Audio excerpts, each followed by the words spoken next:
देखिए और अपनी कमी और खामियां भी महसूस कीजिए।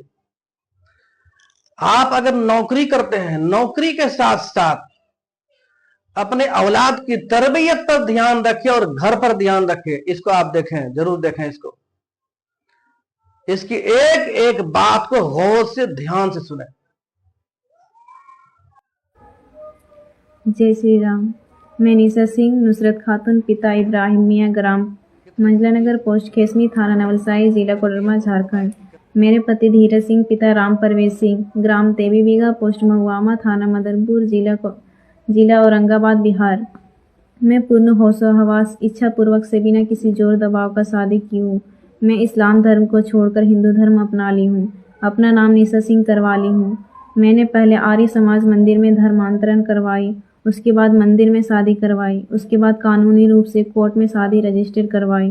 दूसरे धर्म में शादी करने, हिंदू धर्म अपनाने के कारण मेरे घर परिवार वाले हमको, मेरे पति धीरज सिंह को जान से मारने की धमकी दे रहे हैं। आप लोग से विनम्र निवेदन है कि हम लोग को हेल्प करने का कष्ट करें। जय हिंद, जय भारत, जय श्री राम, जय भवानी।